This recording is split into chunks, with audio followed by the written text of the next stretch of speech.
dalam keadaan kita sedang dilanda hebat, diuji oleh Allah Subhanahu Wa Taala dengan peningkatan kes demi kes, COVID-19 yang belum lagi berakhir, kerana kita masih lagi berperang, masih lagi belum menang, dan dikhabarkan pada hari ini, walaupun kes agak menurun, hari ini kalau tak silap saya 300 berapa, kita tengok hari ini 357 kes.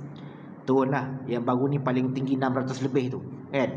617 ke 600 berapa, paling tinggi. Hari ini dia akan agak turun. Tapi tuan-tuan, kematian 6 orang.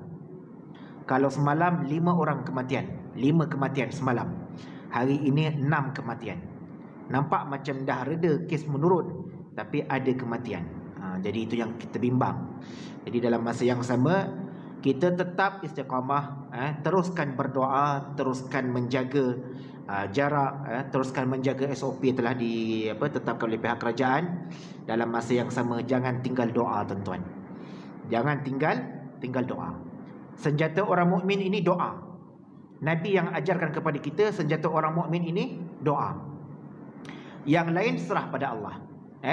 Kalau kita ada kudrat, cara lain, bagaimana cara untuk mengatasi dan sebagainya, kita buat. Kerajaan tetapkan kita untuk menjaga SOP, kita jaga SOP. Kita patuhi SOP. Supaya apa? Kita dapat memutuskan rantaian pencegahan ataupun rantaian COVID-19 ni, dan pencegahan itu dapat dilakukan sesegera mungkin, insya-Allah. Dan sekarang ni Kelang, lebih kurang berapa daerah ataupun berapa tempat di Kelang yang dikenakan PKPB, B ke D, PKPB bersyarat, diperketatkan, PKPD diperketatkan. Wallahualam. Itulah ujian. Tempat kita mungkin belum lagi, tapi kita minta tak berlaku tempat kita. Kita mudah untuk bergerak, mudah untuk pergi kerja dan sebagainya, tapi dalam masa yang sama terus kita jaga SOP. Baik. Jadi insya-Allah pada malam ini hadis yang kita akan bawa pada malam ini sambungan pada hadis ke-13 di bawah tajuk saudara seiman dan seislam. Saudara seiman dan seislam. Dan hadis ini juga ada kaitan yang kita cerita tadi, penjagaan kita COVID-19, kes meningkat dan sebagainya. Kita tengok apakah relate hadis ini dengan peristiwa ataupun keadaan yang sedang berlaku dalam negara kita sekarang ini, insya-Allah. Baik. Bismillahirrahmanirrahim. An Abi Hamzah Anas bin Malik radhiyallahu anhu khadim Rasulullah sallallahu alaihi wasallam qala la yu'minu ahadukum hatta yuhibba li akhihi ma yuhibbu li nafsihi. Muttafaqun alaihi, rawahu Bukhari wa Muslim. Hadis di bawah tajuk saudara seiman dan Islam, yang bermaksud daripada Abu Hamzah Anas bin Malik radhiyallahu anhu, khadam Rasulullah sallallahu alaihi wasallam ataupun pelayan Rasulullah sallallahu alaihi wasallam. Dia berkata bahwasanya Rasulullah sallallahu alaihi wasallam telah bersabda, tidak akan sempurna iman seorang kamu sehinggalah ia mencintai saudaranya sebagaimana ia mencintai dirinya sendiri. Hadis muttafaqun alaih ataupun riwayat Bukhari dan Muslim. Di dalam ilmu hadis ni, kalau kita jumpa satu hadis yang dinyatakan taraf dia adalah muttafaqun alaih, boleh muttafaqun alaih maksudnya Bukhari dan Muslim mensepakati kesahihan hadis tersebut. Jadi hadis la yu'minu ahadukum hatta yuhibba li akhihi ma yuhibbu li nafsihi, hadis ini ada dalam sahih Bukhari dan juga ada dalam sahih Muslim. Sebab tu setengah-setengah kitab hadis disebut muttafaqun alaih. Ada yang disebut ataupun ada yang ditulis rawahu Bukhari dan Muslim, diriwayatkan daripada Imam Bukhari dan Imam Muslim, dua imam. Bukhari dan Muslim ini bukan seorang tapi dua orang imam hadis ataupun imam hadis yang masyhur, yang besar, yang menjadi pedoman ataupun rujukan utama ilmu-ilmu hadis daripada Imam Bukhari dan juga Muslim. Baik. Hadis ke-13 ini termasuk dalam hadis yang kita pernah ceritakan pada pengajian yang lepas. Pengajian yang lepas saya ada menceritakan dalam kitab 40 hadis An-Nawawi yang kita baca, yang kita belajar setiap bulan ini, ada 4 hadis yang dikategorikan sebagai hadis akhlak. 4 hadis yang menghimpunkan adab-adab dan akhlak.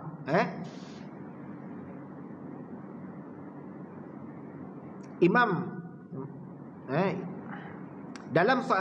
Nawawi telah berkata dalam syarah Sahih Muslim, dia kata Al-Imam Al-Jalil Abu Muhammad Abdullah bin Abu Zaid, Al-Imam mazhab Malikiyah, di Maghribi pada zamannya, dia berkata kumpulan hadis ini tercabang ataupun terbahagi kepada 4 hadis. Tuan-tuan ingat lagi tak yang kita belajar pada bulan lepas? Saya akan tuan-tuan ingat kot, sebab kita baru belajar bulan lepas. Ada 4 hadis yang dikategorikan sebagai hadis adab ataupun hadis akhlak. Cukup kata ulama, kalau kita pegang pada 4 hadis ini, kita beramal dengan 4 hadis ini, insya-Allah mudah-mudahan akhlak kita menjadi baik, atau kita menjadi seorang yang beradab, menjadi seorang yang berakhlak. Apa dia tuan-tuan? Hadis yang lepas, pengajian yang lepas, iaitu hadis yang ke-12 yang kita bacakan, sabda Rasulullah SAW, min husnil islamil mar'i tarkuhu ma la ya'nihi. Min husnil islamil mar'i tarkuhu ma la ya'nihi. Itu hadis yang pertama. Hadis yang kedua malam ini yang kita baca ni. Hadis yang kedua, hadis akhlak yang kedua yang kita baca, la yu'minu ahadukum hatta yuhibba li akhihi ma yuhibbu li nafsi. Itu hadis kedua. Hadis ketiga, insya-Allah akan kita akan jumpa nanti, man kana yu'minu billahi wal yawmil akhir falyaqul khairan aw liyasmut. Itu hadis yang ketiga. La taghdab, pendek je, la taghdab. 4 hadis ini kita akan jumpa, dan ada yang kita dah jumpa, 2 kita dah jumpa, dan lagi 2 kita akan jumpa nanti insya-Allah. Baik, hadis ini yang ulama kategorikan sebagai akhlak. Siapa yang beramal dengan hadis ini, barang siapa yang berpegang dan beramal dengan hadis ini, insya-Allah mudah-mudahan dia menjadi seorang muslim yang berakhlak tinggi dan yang beradab. Sebab tuan-tuan, kita pernah cerita sebelum ini, besar antara benda yang paling besar ialah adab. Biarpun kita ini ngaji tak pandai, biarpun kita ini susah nak faham, mengaji tak pandai ataupun malas nak mengaji, jarang-jarang datang dan sebagainya, yang penting kita ni menjadi seorang yang beradab. Kita ni menjadi seorang muslim yang adabnya tinggi, akhlaknya tinggi.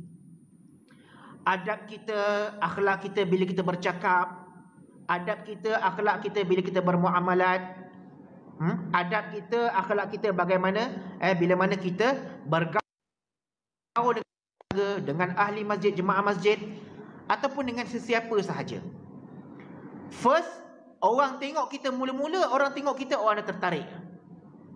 Dia ni bagus orangnya, nampak baik, sopan, santun, budi pekerti. First time ataupun pertama kali je orang tengok je kita ni, orang dah boleh anggap kita ni orang baik. Tengok muka pun, muka dia ada cahaya kebaikan, ada nur, ada cahaya kebaikan. Dia ni orang baik, cakapnya pun baik, pergerakannya pun baik, perbuatannya pun baik.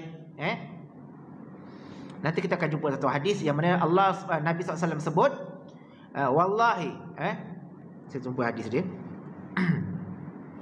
Yang Nabi SAW sebut dalam sebuah hadis, wallahu fil auni al-abdi ma kana abdu fi auni akhihi. Allah Subhanahu wa taala, Allah Subhanahu wa taala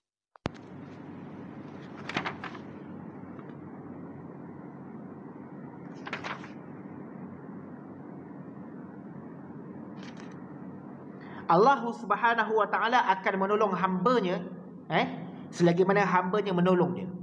Dalam erti kata yang lain, Allah Subhanahu wa taala akan berbuat baik kepada hambanya selagi mana ataupun selama mana dia berbuat baik kepada orang. Dia buat baik kepada orang. Bahkan kata ulama,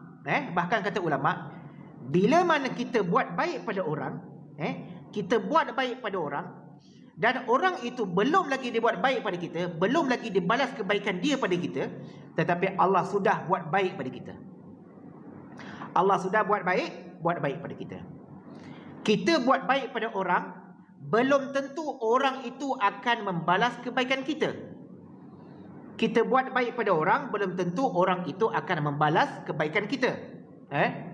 Tetapi dalam masa yang sama, Allah Subhanahu Wa Taala sendiri akan buat baik kepada kita.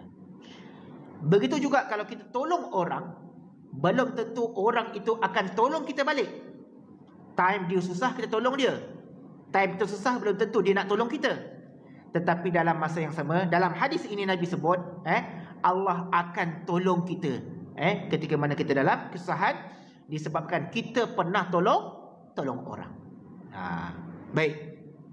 Jadi 4 hadis, balik pada 4 hadis tadi, 4 hadis yang dihimpunkan ataupun yang dikategorikan oleh para ulama merupakan hadis akhlak dan adab. Kalau adab kita baik, akhlak kita baik, mudah-mudahan syurgalah tempat pengakhiran kita yang Allah SWT nak tempatkan. Sebab itu kalau kita dapat beramal dengan hadis ini, yang pertama kita dah baca dah pada bulan lepas. Hadis yang ke-12 yang kita dah baca dah pada bulan lepas, yang berbunyi min husnil islamil mar'i tarkuhu ma la ya'nihi. Daripada keindahan ataupun kecantikan seseorang Islam, kecantikan keislaman seseorang itu apabila ia meninggalkan perkara-perkara yang tidak memberi manfaat kepada dirinya. Kita dah baca dah hadis ini pada bulan lepas. So malam ini hadis yang kedua dalam kategori 4, iaitu la yu'minu ahadukum hatta yuhibba li akhihi ma yuhibbu li nafsihi. Hadis ini masyhur tuan-tuan. Hadis ini masyhur. Selalu dibacakan ataupun dibacakan oleh para ulama. Baik, sebelum itu kita tengok perawi hadis. Secara ringkasnya hadis ini diriwayatkan daripada Abi Hamzah Anas bin Malik. Kita sepanjang 13 hadis yang kita bacakan ini, kita belum jumpa lagi perawi yang bernama Anas bin Malik. So malam ini kita jumpa perawi yang bernama Anas bin Malik radhiyallahu anhu. Siapa Anas bin Malik? Dalam hadis ini pun sebut khadimi Rasulullah sallallahu alaihi wasallam, iaitu pelayan kepada Rasulullah sallallahu alaihi wasallam. Peristiwa hijrah Nabi sallallahu alaihi wasallam, ketika mana Nabi sallallahu alaihi wasallam berhijrah ke Madinah, maka ketika itu orang-orang Madinah berlumba-lumba, berebut-rebut untuk memberikan bantuan kepada Nabi. Nabi baru sampai di Madinah. Ada yang bagi unta, ada yang bagi harta, ada yang sediakan rumah, ada yang datang seorang wanita, seorang ibu bernama Ummu Sulaim. Ummu Sulaim ini, dia hidupnya tidaklah seberapa ada. Nak bagi makanan tak ada makanan. Saya kadang-kadang tak suka kurang gemar nak menamakan sebagai miskin. Tidak, sahabat-sahabat ni dia kaya. Tetapi bila mana dia masuk Islam, kekayaan dia mereka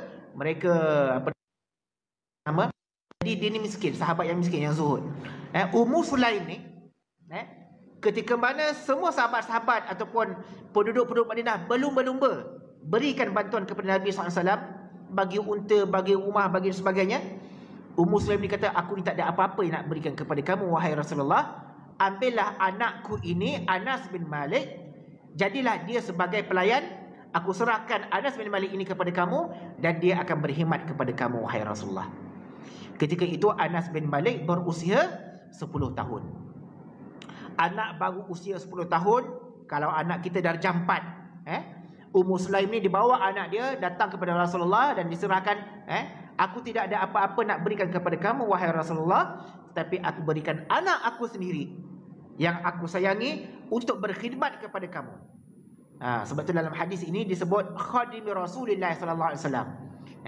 Anas bin Malik ini terkenal dia sebagai pelayan Rasulullah sallallahu alaihi wasallam sejak daripada usia 10 tahun. Dan dia menjadi pelayan Rasulullah sallallahu alaihi wasallam juga selama 10 tahun. Sebab Nabi kan duduk di Madinah, berdakwah di Madinah 10 tahun. Tahun ke-11 Nabi, tahun ke-11 Nabi di Madinah itu Nabi wafat. Jadi sempat Dia berkhidmat dengan Rasulullah SAW selama 10 tahun. Jadi sepanjang hayat Rasulullah SAW yang berada di Madinah tu, sepanjang itulah Anas bin Malik berkhidmat dengan Nabi sallallahu alaihi wasallam. Jadi sahabat yang sangat beruntung, sahabat yang sangat-sangat sangat-sangat bertuah, kerana berada bersama-sama dengan Nabi SAW 24 jam.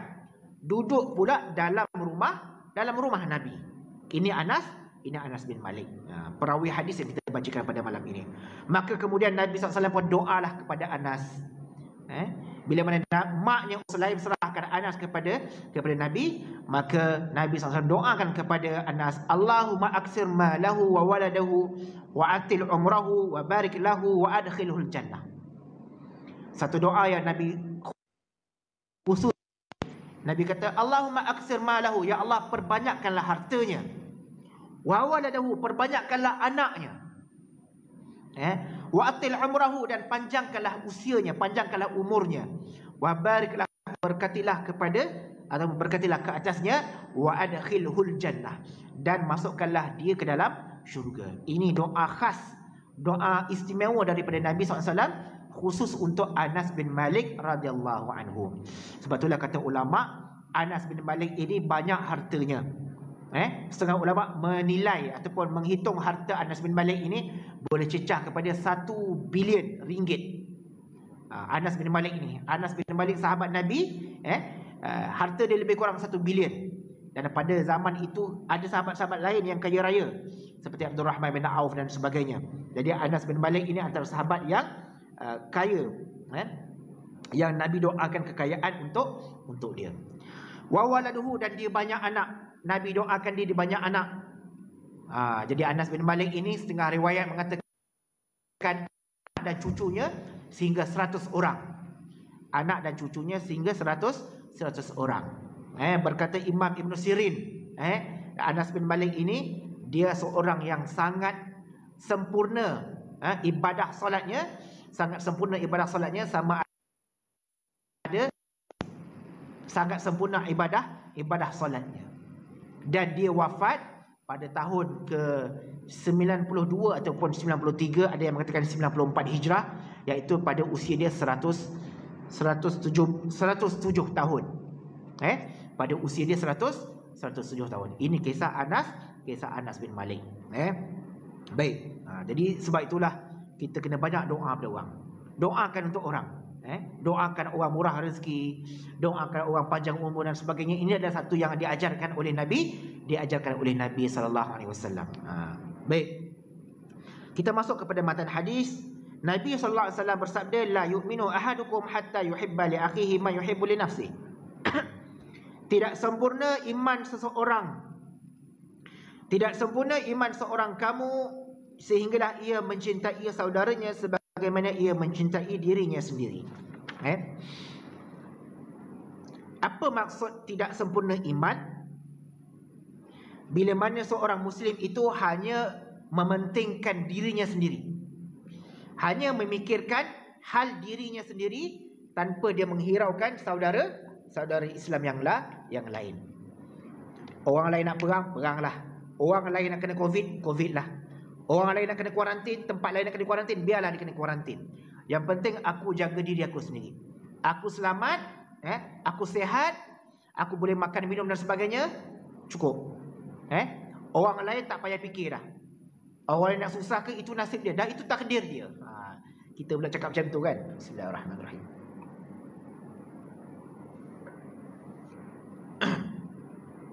Kita pun cakap, dah itu takdir Allah nak bagi dia sakit.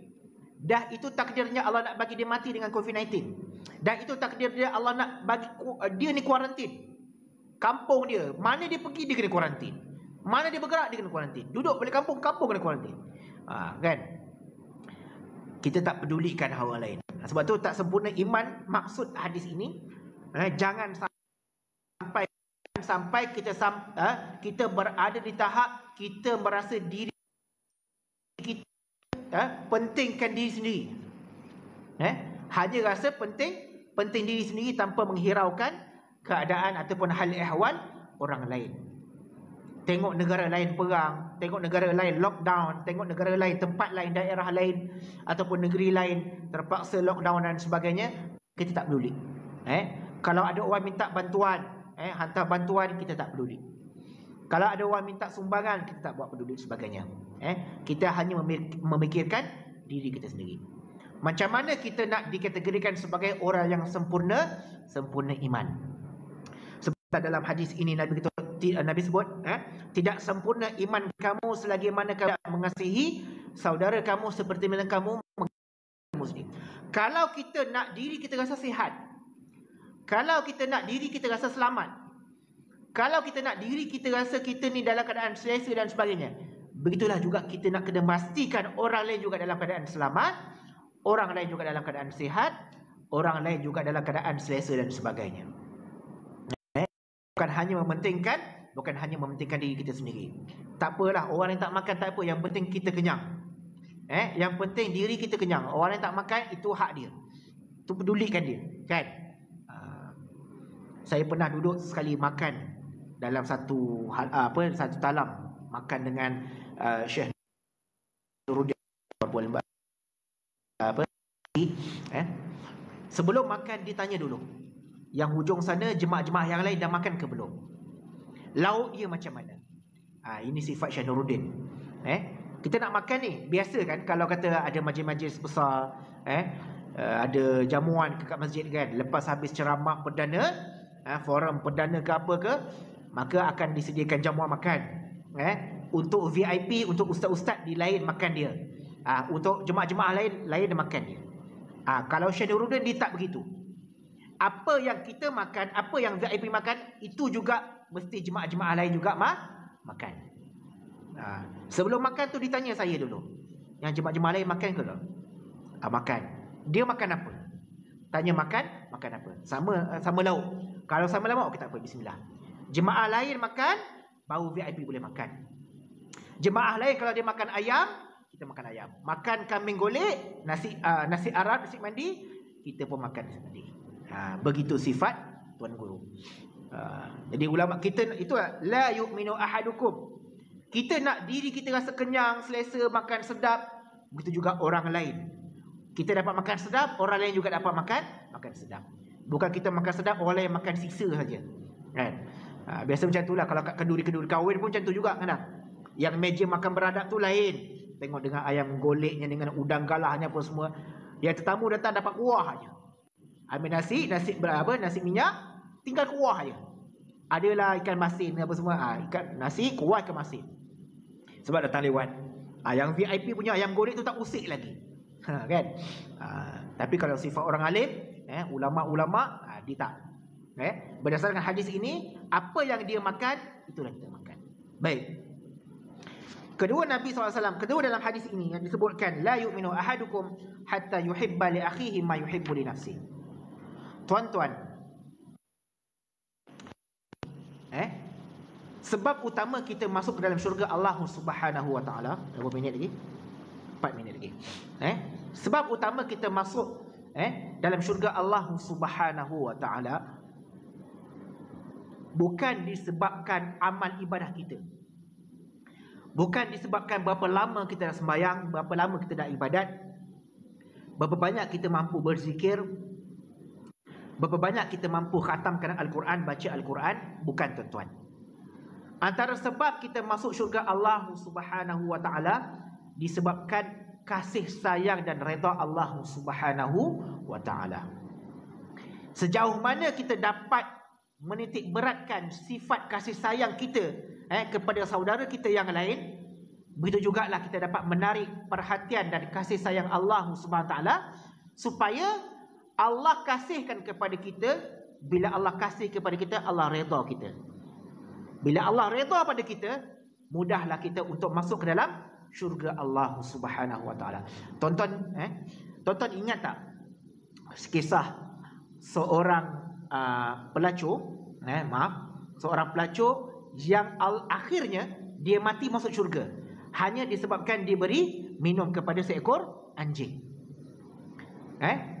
Walhal dia tak pernah pun beribadah macam kita, dia bukan ahli masjid, dia bukan ahli majlis ilmu, tak pernah datang kuliah dan sebagainya, malah lebih teruk lagi, dia ini digelar, lebih teruk lagi dia ini digelar sebagai seorang pelacur.